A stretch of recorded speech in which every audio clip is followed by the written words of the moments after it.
My teenage daughter started a fitness coaching business that put multiple girls in the hospital, so I shut it down. Then my ex-wife turned her against me and now she's running an even more dangerous operation while I've lost custody.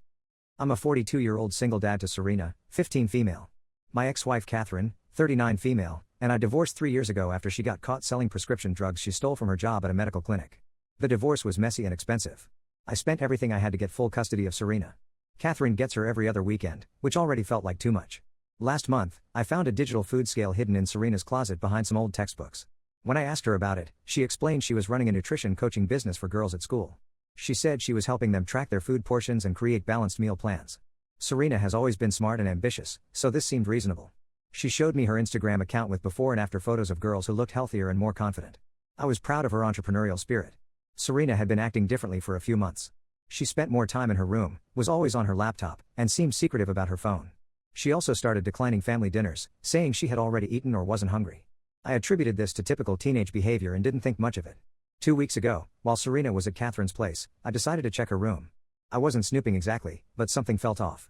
I found 3 composition notebooks filled with detailed meal plans. These weren't normal diet plans. They were 400 to 500 calorie daily plans with things like half an apple for lunch and a cup of broth for dinner. One notebook had a ranking system of her clients based on their weekly weigh-ins. She was treating weight loss like a competition. I opened her laptop and found her Venmo account. She had made over $6,000 in 2 months charging girls $50 per week for coaching. There were payment descriptions like weekly check-in, meal plan update, and motivation session. I also found a private group chat with 40-plus girls from several different high schools in our area. The chat messages were disturbing. Girls were sharing photos of their meals asking if it was too much food.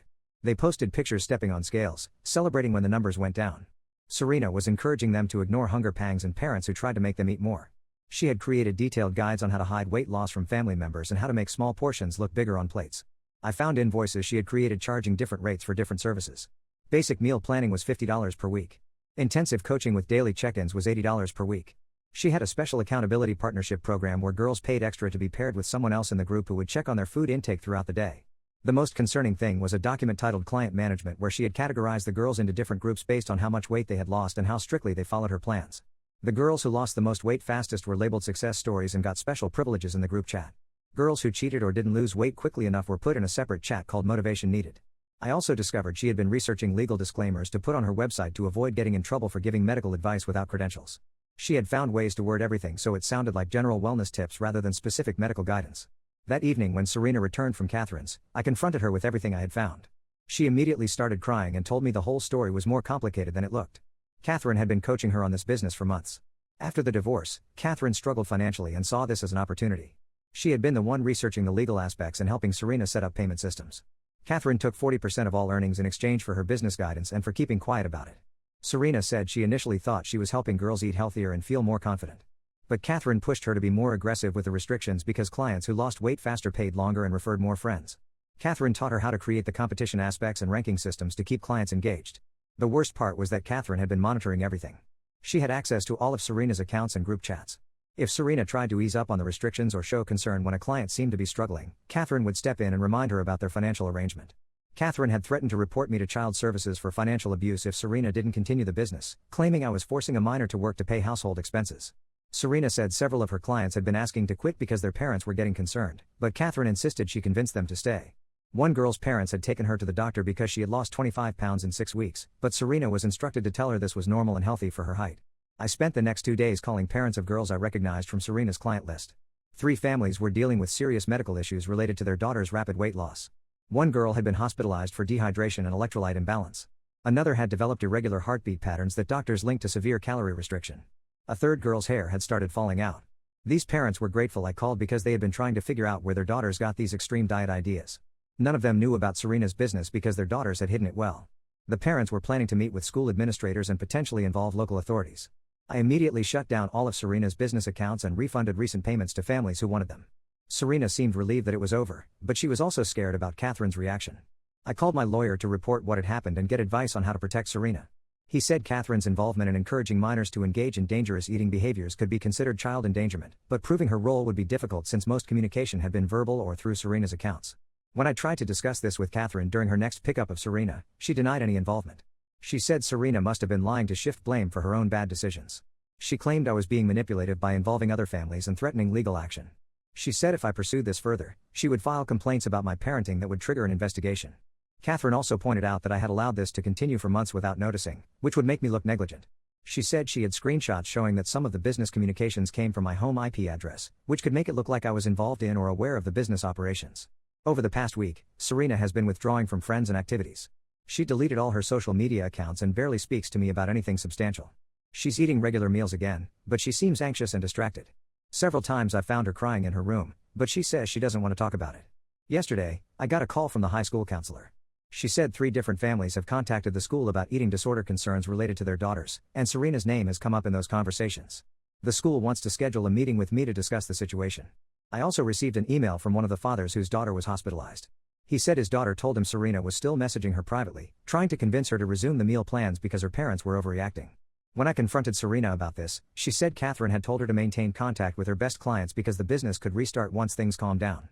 This morning I found out Catherine has been telling Serena that I'm planning to send her away to a boarding school as punishment for the business. Serena asked me directly if this was true, and when I said no, she said Catherine warned her I would lie about it. I don't know how to handle this situation anymore. Serena seems caught between Catherine's manipulation and my attempts to protect her, but she doesn't trust either of us completely. The other families involved are pushing for consequences, and I'm worried this could spiral into legal issues that would hurt Serena more than help her. I'm not sure if I should involve authorities, try to handle this privately, or focus on getting Serena away from Catherine's influence entirely. Every option seems to have major risks, and I feel like I'm making decisions that could affect Serena's future without really knowing what the right choice is. Update 1. The meeting with the school didn't go well. The counselor had received complaints from 5 different families about Serena's business. 2 more girls had been taken to doctors for eating-related health problems. The school was treating this as a serious incident that endangered multiple students. During the meeting, I learned that Serena had been recruiting clients during lunch periods and study halls. She had been weighing girls in the school bathroom and taking progress photos. Several teachers had noticed students skipping lunch or eating unusually small portions, but they hadn't connected it to Serena's business until parents started calling. The school suspended Serena for 3 days and required her to attend meetings with the counselor twice a week. They also banned her from using school property for any business activities and said they would be monitoring her interactions with other students more closely. When I picked Serena up from school that day, she was carrying a letter addressed to me from Catherine. The letter said she was concerned about my handling of the situation and felt I was being too harsh on Serena. She wanted to discuss alternative living arrangements that might be better for Serena's emotional well-being. That evening, Serena told me Catherine had offered to let her move in permanently. Catherine said she understood Serena's entrepreneurial drive and wouldn't punish her for being ambitious. She told Serena I was embarrassed by the negative attention and wanted to distance myself from the situation. I explained to Serena that moving in with Catherine wasn't an option and that the business had caused real harm to other kids. Serena said she understood the business went too far, but she felt like everyone was treating her like a criminal when she had been trying to help people. 2 days later, Catherine showed up at our house during her scheduled weekend pickup. She brought her boyfriend Marcus, 44M, with her, who I had only met briefly before. Marcus owns a supplement company and has been dating Catherine for about 8 months. Instead of taking Serena for the weekend, Catherine said they needed to have a family conversation about Serena's future. She said the current arrangement wasn't working and that Serena would benefit from living with someone who understood business and nutrition.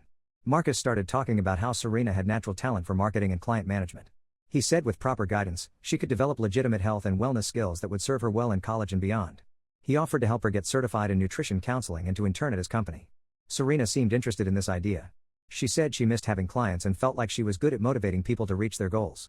She said Marcus's approach sounded more professional and legal than what she had been doing before. I told them this wasn't going to happen. Serena was 15 years old and had just been involved in something that sent multiple kids to the hospital. She needed to focus on school and normal teenage activities, not business ventures. Catherine said I was being controlling and limiting Serena's potential. She said if I continued to restrict Serena's interests and career development, she would petition the court to modify the custody arrangement. She claimed Serena was being damaged by my rigid rules and lack of support for her goals. After they left, I found Serena in her room packing a bag.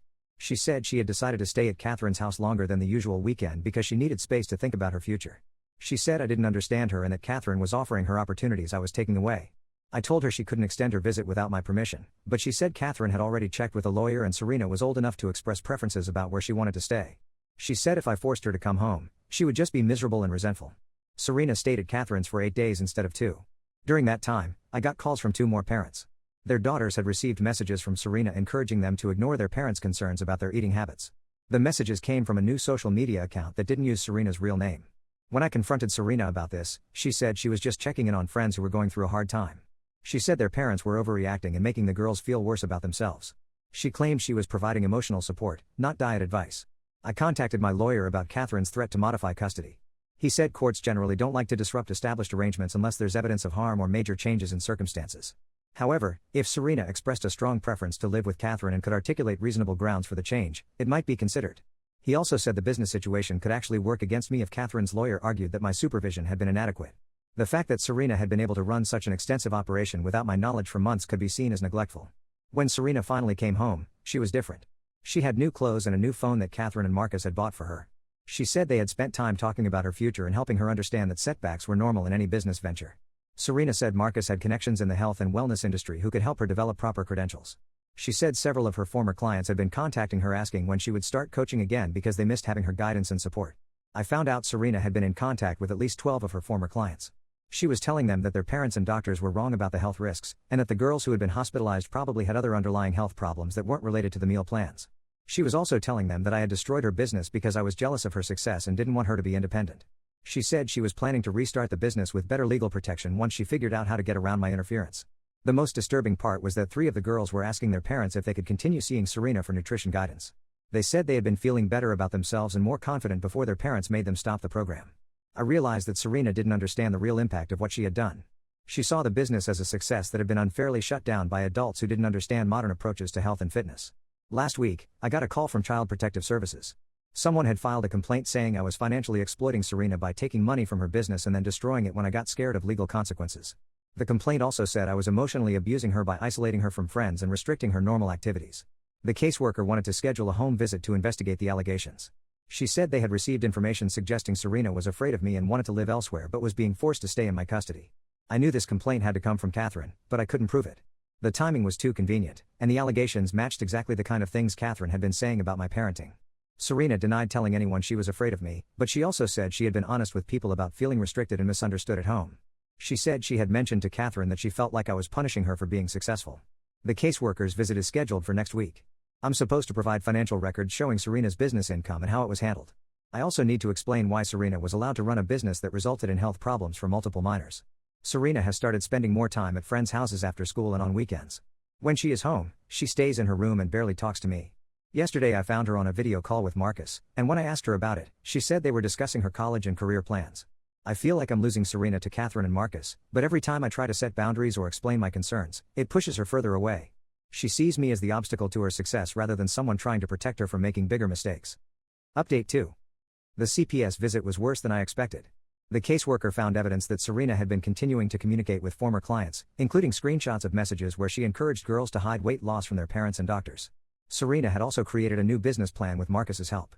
They were developing a system where Serena would provide general wellness coaching while Marcus's company would handle the nutrition and supplement aspects. This would supposedly address the legal issues while allowing Serena to continue her work. The caseworker said this showed Serena was still engaged in potentially harmful activities and that my supervision was ineffective. She also noted that Serena expressed clear preferences about wanting to live with Catherine and seemed uncomfortable discussing her home life with me.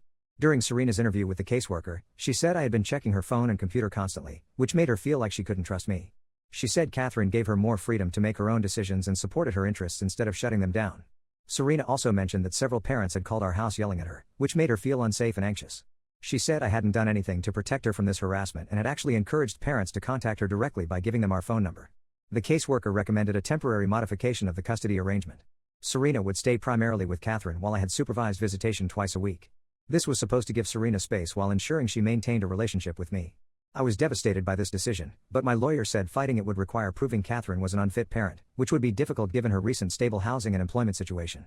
He said the focus should be on completing the recommended parenting classes and documenting any problematic behavior during Serena's time with Catherine. Serena moved most of her belongings to Catherine's house the following weekend. She seemed excited about the change and said she felt relieved to be somewhere she could focus on her future without constant criticism and restrictions. 2 weeks after Serena moved in with Catherine, I got a call from her school. Serena had been absent for 4 days without excuse. When I called Catherine to ask about this, she said Serena was dealing with anxiety and depression related to the custody situation and needed time to adjust. I found out Serena hadn't been attending the required counseling sessions at school either. Catherine said the counselor was biased against Serena because of complaints from other parents, and they were looking into private counseling options that would be more supportive. During one of my supervised visits with Serena, I noticed she had lost weight and seemed tired. When I asked her about it, she said she had been busy helping Marcus with his business and learning about nutrition science. She said she was excited about the opportunities he was providing. Serena told me she had been working at Marcus's supplement store after school and on weekends. She was learning about different products and how to match them with customers' fitness goals. She said it was like an internship that would help her get into a good college program for business or nutrition. I was concerned about Serena working so many hours while her school attendance was already poor, but when I brought this up during the supervised visit, the social worker said it wasn't my place to make decisions about Serena's activities while she was living with Catherine. 3 weeks later, I received a letter from Serena's school saying she was failing 3 classes and was at risk of having to repeat her sophomore year. Her teachers reported that when she did attend, she seemed distracted and often fell asleep in class. I immediately contacted the school counselor and CPS about this. The counselor said she had tried to reach Catherine multiple times but hadn't received responses. She said Serena's academic decline was severe enough to warrant intervention. When I brought this up during my next visit with Serena, she said school wasn't as important as gaining real-world business experience. She said she was learning more working with Marcus than she ever would in high school classes. She planned to get her GED and start college early so she could focus on building her career. Serena also told me she had been helping Marcus expand his business by reaching out to her network of girls who were interested in health and fitness. She said they were developing a program specifically for teenagers that would be completely legal and professionally supervised. I asked her to describe this program, and it sounded exactly like her previous business but with supplements added. Girls would pay for coaching and accountability, but now they would also buy products from Marcus's store as part of their wellness plans. Serena said they had learned from the mistakes of her first business and were being much more careful about legal compliance. She said they had consulted with lawyers and nutritionists to make sure everything was appropriate for teenagers. Last week, I got a call from the mother of one of Serena's former clients. Her daughter had been contacted by Serena about joining a new program. The girl was interested because she had gained back the weight she lost during Serena's coaching and wanted help losing it again. The mother was angry that Serena was still trying to recruit her daughter after everything that had happened. She said she was planning to report this to the school and potentially file a restraining order to prevent Serena from contacting her daughter. When I tried to discuss this with Serena during our next visit, she became defensive. She said people were being unfair to her and preventing her from using her natural talents to help others. She said the girls who had health problems before probably had eating disorders already, and her coaching had nothing to do with their issues. Serena said she was tired of being blamed for other people's problems and wanted to focus on building a legitimate business that couldn't be shut down by parents who didn't understand modern wellness approaches. I realized Serena had completely rationalized what had happened and genuinely believed she had done nothing wrong. Catherine and Marcus had convinced her that she was a victim of adult jealousy and overreaction rather than someone who had engaged in harmful behavior. 2 days ago, I received notice that Catherine was petitioning for permanent custody modification. Her lawyer argued that Serena was thriving in her current living situation and had developed clear preferences about her future. They said my continued attempts to interfere with Serena's activities and choices were causing her emotional distress. The petition included statements from Serena saying she felt safer and more supported living with Catherine. Serena said I had tried to sabotage her business opportunities and made her feel guilty for being successful. She said she wanted to remain with Catherine permanently and have only limited contact with me. My lawyer said this case would be difficult to win given Serena's age and stated preferences. He said the best strategy would be to document any evidence of educational neglect or inappropriate business activities while Serena was in Catherine's care. Yesterday, I drove by Marcus's supplement store and saw Serena working behind the counter. She was talking to 2 teenage girls who looked like they might be her age. She appeared to be showing them products and taking notes about their goals and interests. I sat in my car and watched for 20 minutes. During that time, 4 different teenage customers came into the store specifically to talk to Serena. She seemed to be running some kind of consultation service where she recommended products and coaching services. I took photos and videos of what I observed and sent them to my lawyer. He said this could be evidence that Serena was still engaging in inappropriate business practices involving minors, but proving harm would require testimony from the customers or their parents. I realize I might be fighting a battle I can't win. Serena has chosen Catherine and Marcus over me, and she genuinely believes this choice is in her best interests. Every time I try to intervene, it reinforces her belief that I'm trying to control her and limit her potential. The hearing for permanent custody modification is scheduled for next month. I have to decide whether to keep fighting for Serena or accept that she has made her choice and focus on protecting other kids from whatever business she's developing with Catherine and Marcus. Update 3. The custody hearing was a disaster. Serena testified that she wanted to live with Catherine permanently and requested that my visitation be reduced to once a month. She said I had never understood or supported her goals, and that living with Catherine had allowed her to develop her potential. Serena also testified that the business problems from before were the result of my poor guidance and interference. She said if I had helped her properly from the beginning, none of the negative consequences would have occurred. Catherine's lawyer presented evidence that Serena's grades had improved since she started working fewer hours at Marcus's store. They said Serena was more mature and focused now that she was in a supportive environment that encouraged her entrepreneurial spirit. The judge granted Catherine primary custody and reduced my visitation to twice a month for 4 hours each visit. She said Serena was old enough to have significant input into custody decisions, and her stated preferences carried considerable weight. After the hearing, Serena hugged Catherine and Marcus but barely acknowledged me. When I tried to talk to her, she said she hoped we could have a better relationship now that the legal issues were settled, but she needed time to focus on her future. 2 weeks later, I got a call from the mother of a girl who had been one of Serena's original clients. Her daughter had been hospitalized again for severe malnutrition. The girl had been following a new program that Serena was running through Marcus's business. This mother had contacted 3 other families whose daughters were involved in Serena's new program. All of the girls had lost significant weight in a short period and were exhibiting signs of disordered eating behaviors. The new program was more sophisticated than Serena's previous business. Girls paid for monthly coaching packages that included supplements, meal plans, and weekly check-ins. Marcus handled all the financial transactions and product fulfillment, while Serena provided the coaching and motivation. The program was marketed as professional wellness coaching for active teenagers. Serena had created social media content showing her own transformation and success, positioning herself as a young entrepreneur who understood the challenges teenage girls faced with body image and confidence. I contacted my lawyer about this information, but he said the custody case was closed and reopening it would require clear evidence of immediate harm to Serena herself, not just to others involved in her business activities. I decided to contact the families directly to warn them about the program and share information about what had happened before. Most of the parents were grateful for the information and immediately removed their daughters from the program. However, 3 parents accused me of harassment and trying to sabotage Serena's legitimate business because I was bitter about losing custody. One of them reported me to the police for stalking and interfering with a minor's employment. Serena sent me a message saying I was embarrassing her and hurting her reputation by contacting her clients' families. She said if I continued this behavior, she would ask the court to terminate my visitation rights entirely. I realized that continuing to fight this battle was only pushing Serena further away and potentially creating legal problems for myself. I also saw that Serena was now 17 and would be able to make her own choices about contact with me in less than a year. I made the decision to stop actively intervening in Serena's business activities. Instead, I focused on documenting everything I observed and maintaining records that could be useful if legal action became necessary in the future. 6 months ago, I moved to a different city about 3 hours away. I got a job with better benefits and started fresh in a place where nobody knew about the custody battle or Serena's business problems. Serena and I exchange messages occasionally, usually around holidays or birthdays. She tells me about her work with Marcus and her plans for college. She seems happy with her choices and doesn't express any interest in spending more time together.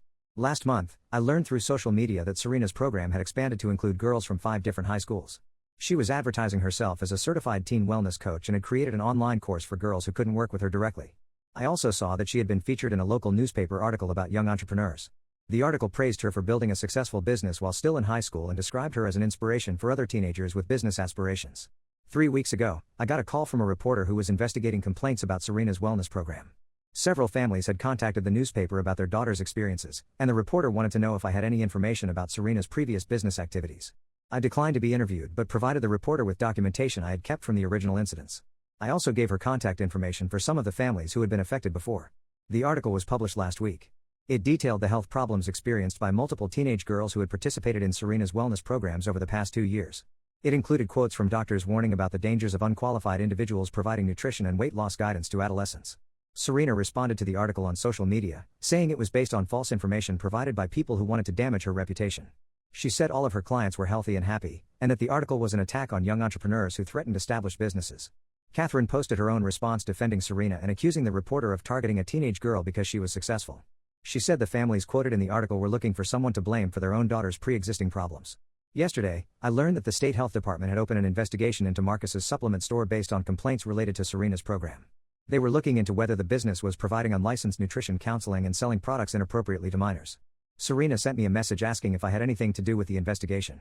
She said if I was behind the recent problems with her business, she would never speak to me again. She said I had already ruined enough of her opportunities and needed to leave her alone. I didn't respond to her message. I realized that our relationship was probably over regardless of what I said or did. Serena had made her choices, and the consequences of those choices were beyond my control now. I still worry about the girls who are involved in Serena's programs, but I've accepted that I can't protect them without destroying any remaining possibility of a relationship with my daughter. I've done what I could by providing information to authorities and reporters who were already investigating. Sometimes I wonder if I should have handled things differently from the beginning. Maybe if I had been more supportive of Serena's business interests while setting better boundaries, none of this would have happened. But I also know that Catherine's influence and manipulation made it impossible for me to guide Serena toward better choices. Serena turns 18 in 4 months. After that, she'll be completely free to make her own decisions about her business, her relationships, and her contact with me. I hope she eventually understands the harm her programs have caused and makes changes on her own, but I'm not optimistic about that happening anytime soon. I've started volunteering with a local organization that educates parents about eating disorders and social media influences on teenagers. It's not much, but it feels like a way to do something positive with what I learned from this experience. I don't expect Serena to reach out to me when she turns 18, and I'm not planning to contact her either unless she indicates she wants that. Our relationship ended when she chose Catherine and Marcus over me, and I've accepted that this was her decision to make. Now let's move to the next story. Story 2. My stepmother was secretly poisoning my 16-year-old half-sister with banned diet pills for years and almost unalived her, so I called 911 and now she's going to prison for 12 years but my sister still defends her actions. I, 22 male, need to get this off my chest because I don't know what else to do. My half-sister Kayla, 16 female, Is in the hospital right now, and my stepmother Joanna, 45 female, might go to prison. This whole thing started when I was 7 years old. My dad Richard, 48 male, married Joanna when I was 7. She brought Kayla, who was 1 year old at the time. My biological mother had died in a car accident 2 years before that. Joanna seemed nice enough at first, but things changed quickly after they got married. Joanna had this obsession with weight that I didn't understand as a kid. She would weigh herself multiple times every day and write the numbers in a little notebook. She also started weighing Kayla as soon as she could stand on a scale properly. This was when Kayla was maybe 3 years old. At first it seemed harmless. Joanna would just put Kayla on the scale in the morning and write down the number. But as Kayla got older, it became more intense. Joanna started weighing Kayla twice every morning. She said the first reading might be wrong, so she needed to check again. If the numbers were different even by a tiny amount, Joanna would get upset and make Kayla weigh herself a third time. When Kayla was around 5 years old, Joanna started connecting the scale numbers to privileges. If Kayla gained any weight at all, she couldn't watch TV that day or play outside with other kids. If she lost weight, Joanna would take her shopping or let her stay up late. Kayla learned quickly that lower numbers meant good things and higher numbers meant punishment. I tried to ignore it at first because it wasn't happening to me. Joanna never put me on the scale or commented on my weight. She treated me normally and made sure I had enough food. But watching what she did to Kayla made me uncomfortable. Kayla started refusing second helpings at dinner and would push food around her plate instead of eating it. When Kayla turned 8, Joanna bought her a gym membership at the local community center. She said Kayla needed to start taking care of her body early. Joanna would drop Kayla off at the gym every day after school for an hour. Kayla hated it, but Joanna wouldn't listen when she complained. She said Kayla was being lazy and that skinny girls were successful girls. The real problem started when Kayla was 10. She had grown taller over the summer and gained some weight, which was completely normal for a growing kid. But Joanna lost her mind when she saw the scale numbers. She took away all of Kayla's toys and games. She also started giving Kayla these protein shakes instead of real meals. The shakes tasted awful and Kayla would gag trying to drink them. I was 15 at this point and starting to understand that what Joanna was doing wasn't normal. I tried talking to my dad about it, but he was always working or traveling for his job. When I did manage to bring it up, he would say that Joanna was just concerned about Kayla's health and that I should mind my own business. Kayla kept losing weight and getting thinner. She stopped growing even though she should have been hitting a growth spurt. Her hair started falling out in clumps and she was always cold. She wore hoodies and long sleeves even in summer. Joanna praised these changes and bought Kayla new clothes every time she dropped a size. When Kayla was 12, she passed out at school during gym class. The school nurse called an ambulance and Kayla ended up in the hospital. The doctors found that she was severely underweight and malnourished. They wanted to keep her for observation, but Joanna refused. She signed Kayla out against medical advice and brought her home the same day. After that incident, Joanna became more secretive about what she was doing with Kayla. She homeschooled her so there wouldn't be any more problems with school nurses or teachers asking questions. Kayla rarely left the house except to go to the gym. Joanna told neighbors and relatives that Kayla had developed anxiety and preferred staying home. I moved out when I turned 18 to go to college. I felt guilty leaving Kayla behind, but I needed to get away from that house. I tried to keep in touch with Kayla, but Joanna monitored all her phone calls and texts. The few times I managed to talk to Kayla alone, she seemed scared to say anything negative about Joanna. 2 months ago I graduated college and moved back to town to start a new job. I hadn't seen Kayla in almost a year because Joanna always had excuses for why Kayla couldn't visit or meet up. Last weekend I decided to stop by the house unannounced to check on everyone. When Joanna opened the door, she looked shocked to see me. She tried to block the doorway and said Kayla was sleeping and couldn't be disturbed. I pushed past her and went to Kayla's room. What I found there still makes me sick to think about. Kayla was lying in bed and she looked like a skeleton. Her arms and legs were just bones with skin stretched over them. Her face was sunken in and her eyes looked huge in her head. There were pill bottles all over her nightstand and dresser. Some of them had labels I couldn't read and others were completely unmarked. I asked Kayla what was wrong and she could barely speak. Her voice was just a whisper and she seemed confused about basic things like what day it was. Joanna came into the room behind me and started yelling at me to leave. She said Kayla was just tired from her workout routine and that I was overreacting. I picked up one of the pill bottles and read the label. It was some kind of diet pill that had been banned by the FDA years ago. Another bottle had pills that were supposed to be for diabetes, but Kayla doesn't have diabetes. There was also a bottle of laxatives that was almost empty. Joanna grabbed the bottles away from me and shoved them in a drawer. She kept saying that Kayla was fine and that she was just helping her maintain a healthy weight. She said doctors don't understand the pressures that young women face and that she was protecting Kayla from becoming fat and lazy like other kids her age. I told Joanna I was calling 911 and she completely lost it. She started screaming and throwing things around the room. She said I was jealous of Kayla's discipline and that I had always been a troublemaker. Kayla just lay there in bed watching this happen, but she couldn't even lift her head off the pillow. The paramedics arrived about 10 minutes later. They took one look at Kayla and immediately started in 4. They said she was severely dehydrated and her blood pressure was dangerously low. They had to carry her to the ambulance on a stretcher because she couldn't walk. At the hospital, the doctors ran a bunch of tests. They found that Kayla's organs were starting to shut down from malnutrition. Her kidneys and liver were damaged from all the pills Joanna had been giving her. The doctors said if I hadn't found her when I did, she probably would have died within a few days. Joanna showed up at the hospital with a lawyer and a bunch of papers claiming she had medical power of attorney over Kayla. My dad was out of town on a business trip and couldn't be reached. The hospital social worker started asking me all these questions about why I hadn't visited Kayla more often and why I let this happen. Joanna told everyone that I had always been jealous of Kayla and that I was making up stories to get attention. She showed the social worker text messages I had sent years ago when I was angry about something completely unrelated. She made it sound like I had a history of causing problems and that I couldn't be trusted. The worst part was that some people believed her. Joanna had always been good at making herself look like the victim. She cried and talked about how hard it was to be a single mother when my dad was away for work. She said she had been doing her best to help Kayla with her eating disorder and that I was interfering with Kayla's treatment. But the doctors weren't buying it. They could see the damage that had been done to Kayla's body and they knew it wasn't from any legitimate medical treatment. They called Child Protective Services and started a formal investigation. Now Kayla is in intensive care and might need surgery to fix the damage to her organs. Joanna is facing criminal charges for child abuse and neglect. My dad finally came home and he's threatening to divorce Joanna and press charges himself. I keep thinking about all the times I could have done something sooner. I should have called the police years ago when I first noticed what Joanna was doing. I should have fought harder to stay in touch with Kayla even when Joanna was blocking my calls. I feel like I failed my little sister and now she might never recover from what Joanna did to her. The doctors say Kayla's recovery will take months or maybe years. She has to relearn how to eat normal food and her body needs time to heal from all the damage. Some of the effects might be permanent. Joanna destroyed a 16-year-old girl's life because of her own sick obsession with weight. I don't know what's going to happen next. The legal stuff is just getting started and Kayla still has a long way to go before she's healthy again. I just wanted to share this story because I can't believe someone could do this to their own child. If anyone reading this sees signs of something like this happening, please don't wait like I did. Call for help immediately because it might be the only chance that kid has. Update 1.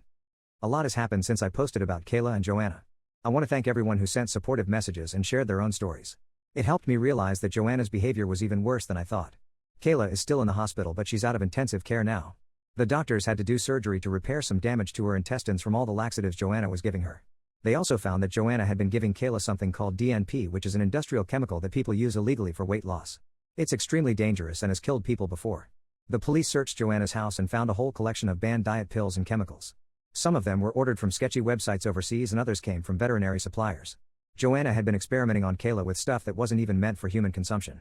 They also found Joanna's journals where she documented everything she was doing to Kayla. She wrote down Kayla's weight every day for years along with detailed notes about which pills and treatments she was trying. She treated Kayla like a lab rat and recorded the results of her experiments. The really sick part was that Joanna thought she was helping Kayla. Her journal entries talked about how she was saving Kayla from becoming fat and worthless like other women. She wrote about her own mother who was apparently overweight and how Joanna was determined not to let Kayla end up the same way. Joanna hired some expensive lawyer who tried to claim that she was just helping Kayla with a legitimate eating disorder. The lawyer said Joanna was acting on medical advice and that she was being unfairly blamed for Kayla's condition. But the evidence against her was overwhelming. My dad filed for divorce and got a restraining order against Joanna. He also hired his own lawyer to make sure Joanna never gets custody or visitation rights with Kayla. Dad feels terrible about not seeing what was happening earlier, but he was traveling for work so much that he missed the worst of it. The hardest part has been dealing with Kayla herself. When she first woke up in the hospital, she asked if she had gained weight while she was unconscious. She was more worried about the number on the scale than about almost dying. The doctor said this kind of brainwashing can take years to undo. Kayla doesn't understand why everyone is upset with Joanna. In her mind, Joanna was the only person who cared enough to help her stay thin. She thinks the doctors are trying to make her fat and that Dad and I are working against her. She refuses to eat most of the food the hospital gives her and has to be fed through tubes sometimes. But there have been some small improvements. Kayla has started talking to one of the nurses who specializes in eating disorders. The nurse doesn't push Kayla to eat or lecture her about being healthy. She just talks to Kayla about normal teenage stuff like movies and music. Kayla seems to trust her more than the doctors. I've been visiting Kayla every day after work. At first she wouldn't even look at me because Joanna had convinced her that I was trying to sabotage her diet. But slowly she's starting to remember how close we used to be before Joanna got so bad with the controlling behavior. Yesterday Kayla asked me if I remembered teaching her to ride a bike when she was 5. We talked about some good memories from before Joanna's obsession took over completely. Kayla still believes most of what Joanna taught her, but she's starting to question some of it. The legal case is moving forward. Joanna's lawyer tried to get the charges reduced by claiming she has some kind of mental illness that made her do these things. But the prosecutors have evidence that Joanna knew exactly what she was doing and planned it out carefully over many years. There's also been some drama with Joanna's side of the family. Her sister came to visit Kayla in the hospital and started defending Joanna's actions. She said Kayla did look healthier when she was thinner and that Joanna was just being a concerned mother. Dad had to have security remove her from the hospital. It turns out Joanna's whole family has issues with weight and body image. Her sister told stories about their childhood and how their mother put them on diets when they were in elementary school. Joanna apparently had an eating disorder as a teenager but never got help for it. I used to think Joanna was just evil, but now I'm starting to understand that she was probably sick too. That doesn't excuse what she did to Kayla, but it explains how someone could think that slowly poisoning a child was somehow helpful. Joanna never learned healthy ways to deal with food and weight, so she passed her sickness on to Kayla. The doctors think Kayla will be in the hospital for at least another month. After that, she'll need to go to a residential treatment facility that specializes in eating disorders. Insurance is fighting about covering the costs because they claim Kayla's condition was caused by abuse rather than a medical illness.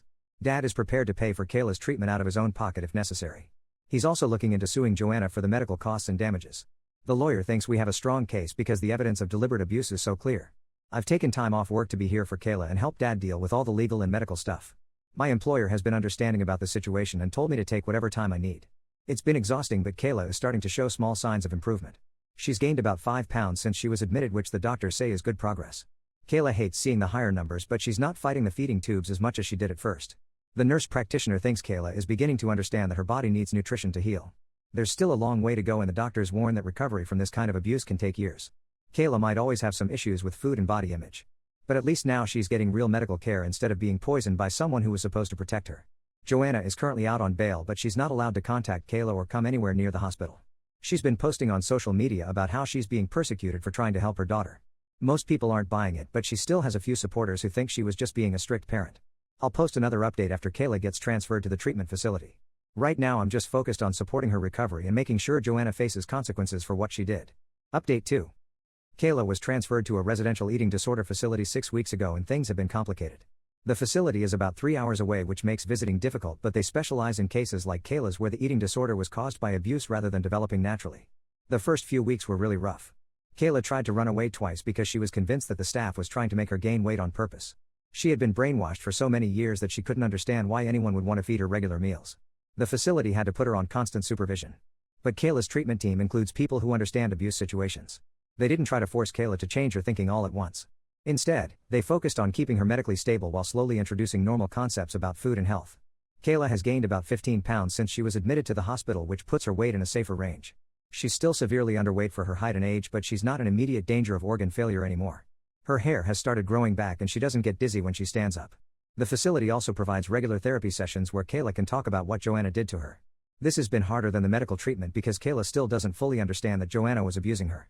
She keeps talking about how Joanna cared about her health and wanted her to be successful. Meanwhile, Joanna's legal case has been moving through the courts. She was indicted on multiple felony charges, including child abuse, endangerment, and administering harmful substances to a minor. Her lawyer tried to negotiate a plea deal, but the prosecutors refused because the evidence of deliberate long-term abuse is so strong. Joanna's bail was revoked last month after she violated the restraining order by trying to send Kayla letters through other people. The letters were full of diet advice and encouragement to stay strong against the doctors who were supposedly trying to make her fat. Joanna genuinely believed she was helping Kayla even from jail. The trial is scheduled to start in 3 months. The prosecutors expect it to last about 2 weeks because they have extensive evidence, including Joanna's journals, the banned substances, and medical testimony about the damage to Kayla's body. Joanna's lawyer is planning to use an insanity defense, but the prosecutors don't think it will work. Dad has been struggling with guilt about not recognizing what was happening sooner. He's been going to his own counseling sessions to deal with the fact that he was married to someone who was slowly killing his daughter. He keeps saying he should have paid more attention when he was home instead of focusing so much on work. But Dad has also stepped up in ways that matter now. He visits Kayla every weekend and has learned about eating disorder recovery so he can support her properly. He sold his business and took a local job so he doesn't have to travel anymore. He wants to be available for Kayla's long-term recovery process. I've been visiting Kayla twice a month, which is as often as the facility allows for siblings. She's starting to remember more positive memories from before Joanna's abuse got really bad. Last visit she told me about how Joanna used to read her bedtime stories when she was little before the weight obsession took over everything. Kayla is also starting to make friends at the facility with other girls who have eating disorders. This has been important because she's realizing that her situation was unusual. Most of the other girls develop their eating disorders on their own rather than having them forced on them by a parent. The medical team thinks Kayla will need to stay at the facility for at least 6 more months. After that, she'll transition to outpatient treatment while living with Dad and me. She'll need continued medical monitoring because some of the damage to her organs might be permanent. One positive development is that Kayla has started expressing interest in normal teenage activities. She asked if she could learn to drive when she gets out of the facility. She's also been talking about maybe going back to regular school instead of being homeschooled. These might seem like small things, but they represent Kayla starting to think about a future beyond just her weight. There was one scary incident about a month ago when Kayla had a medical emergency. Her heart started beating irregularly, which the doctors think was related to damage from the DNP that Joanna had been giving her. Kayla had to be transferred to a regular hospital for a few days, but she recovered and came back to the facility. That incident made everyone realize how serious the long-term effects of Joanna's abuse might be. Kayla might have heart problems for the rest of her life because of the industrial chemicals Joanna fed her. The prosecutors are considering adding additional charges related to permanent bodily injury. Joanna's sister has continued to cause problems by trying to visit Kayla and telling her that Joanna was just trying to help. The facility has had to ban her from the premises and add her to the restraining order. She's been posting conspiracy theories on social media about the medical establishment trying to make children fat. Kayla's insurance company finally agreed to cover the residential treatment after Dad's lawyer threatened to sue them. The costs are still enormous even with insurance coverage, but Dad is determined to get Kayla whatever help she needs regardless of the expense. I've been learning a lot about eating disorders and recovery through this process. The staff at Kayla's facility have explained that recovery is not linear and Kayla might have setbacks even years from now. They've prepared us for the fact that Kayla might always have some level of disordered thinking about food and weight. But there have been encouraging signs of progress. Kayla has started eating some foods that she refused for years. She can now drink milk and eat bread without having panic attacks. She's also gained enough weight that her periods have started again, which is a sign that her body is beginning to heal. The hardest part for our family has been accepting that Joanna wasn't just strict or controlling but was actually mentally ill in a way that made her dangerous. People keep asking how Dad could have married someone like that or how I could have let it go on for so long.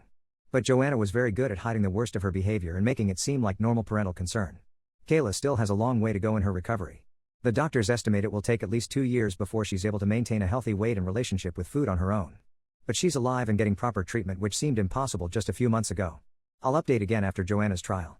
The prosecutors think she'll get at least 10 years in prison given the severity of the charges and the evidence against her. Kayla won't have to testify because she's still a minor and the medical evidence speaks for itself. Update 3. Joanna's trial ended 3 weeks ago. She was convicted on all charges and sentenced to 12 years in prison with no possibility of parole for at least 8 years.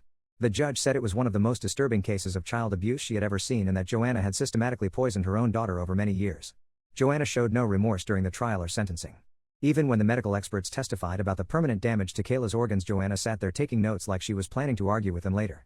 Her lawyer tried to claim she was mentally ill, but the jury didn't buy it because the evidence showed she knew exactly what she was doing. The most damaging testimony came from Joanna's own journals where she documented her experiments on Kayla. She had written detailed notes about which combinations of banned diet pills worked best and how to hide the side effects from doctors and teachers. She treated Kayla like a test subject rather than a daughter. Kayla didn't have to testify, but she did write a victim impact statement that was read in court. She talked about how Joanna's abuse had stolen her childhood and left her with permanent health problems. She also said she was starting to understand that what Joanna did to her was wrong, even though it took months of therapy to realize it. Kayla has been making steady progress in recovery, but it's been a long and difficult process. She spent 8 months at the residential facility before transitioning to outpatient care. She's now living with Dad and me and attending regular school for the first time since she was 12. Adjusting to normal teenage life has been challenging for Kayla. She still has anxiety around food and weighs herself obsessively, even though her treatment team is working with her to break these habits. She's gained about 40 pounds from her lowest weight, which puts her in a healthier range but still below normal for her height. Kayla has made some friends at school, which has been good for her social development. Most of them don't know about her background and Kayla prefers to keep it that way. She's been able to participate in some normal activities like going to movies and school dances without having panic attacks about food. But there have also been setbacks. Kayla was hospitalized briefly 6 months ago when her heart rhythm became irregular again. The doctors think this was related to permanent damage from the DNP that Joanna gave her. Kayla might need cardiac monitoring for the rest of her life because of what Joanna did to her body. Dad has been incredibly supportive throughout Kayla's recovery. He retired early and sold his business so he could focus on helping Kayla heal. He attends all her medical appointments and therapy sessions. He's also been learning to cook healthy meals that don't trigger Kayla's anxiety about food. I moved back home to help with Kayla's care and to save money for her ongoing medical expenses. Even with insurance, Kayla's treatment costs have been enormous. The residential facility alone cost over $200,000 and she still needs regular therapy and medical monitoring. Dad is suing Joanna for the medical costs and damages, but she doesn't have any assets to pay with. Her house was already mortgaged and she spent most of her money on legal fees during the trial. We might never recover the money, but Dad wanted to hold her financially responsible anyway. Kayla's relationship with food is slowly improving, but she still has a lot of disordered thinking.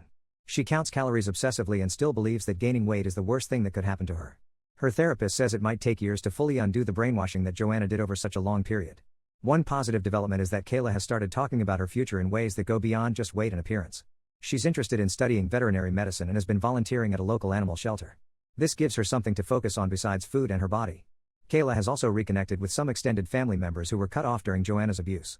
Dad's sister has been especially supportive and has helped Kayla understand what normal family relationships look like. Kayla is slowly learning to trust adults again after years of abuse. The legal case also revealed that Joanna had been planning to escalate her abuse even further. Police found research in her computer about more dangerous weight loss methods, including surgical procedures she was considering for Kayla. If I hadn't found Kayla when I did, Joanna might have seriously injured or killed her. Joanna is currently in a women's prison about 4 hours away. She's not allowed any contact with Kayla until Kayla turns 21, and even then, only if Kayla chooses to allow it. Kayla has said she never wants to see or speak to Joanna again, and I don't blame her. Joanna's family has continued to cause problems by trying to maintain contact with Kayla and defending Joanna's actions. They've had to be added to the restraining order and are not allowed near Kayla or our family. They still believe that Joanna was just trying to help Kayla stay healthy. The most frustrating part of this whole experience has been dealing with people who don't understand the severity of what Joanna did. Some people still think she was just a strict parent who went too far rather than someone who deliberately poisoned her child over many years. They don't grasp that this was calculated abuse, not misguided parenting. Kayla will probably never be completely normal when it comes to food and weight. The damage Joanna did during Kayla's crucial developmental years can't be completely undone. But Kayla is alive and getting proper care, which seemed impossible when I first found her in that bedroom surrounded by poison. I've learned that recovery from this kind of abuse is measured in years, not months. Kayla still has daily struggles with eating and body image.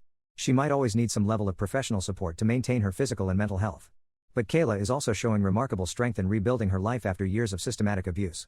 She's learning to make her own decisions about food and her body instead of following Joanna's twisted rules. She's developing her own interests and relationships outside of the eating disorder. The legal consequences for Joanna feel adequate given the severity of her crimes. 12 years in prison means Kayla will be an adult when Joanna is released and can make her own decisions about any contact. The no contact order protects Kayla during her most vulnerable years of recovery. This whole experience has taught our family that abuse can happen in ways that look like parental concern from the outside. Joanna was very skilled at hiding her actions and making them seem like legitimate medical treatment. If I hadn't seen Kayla's condition with my own eyes, I might never have realized how bad things had gotten. Kayla's recovery is ongoing and will probably continue for many years. But she's alive and free from Joanna's control, which is what matters most. She has a chance now to develop a healthy relationship with food and her body, even though it will take time and professional help to get there. I wanted to share this final update to show that while Kayla survived Joanna's abuse, the effects are lasting and recovery is a long process. Anyone who sees signs of this kind of abuse should report it immediately, because the longer it continues, the more damage it does. Kayla is one of the lucky ones because she was found before Joanna killed her.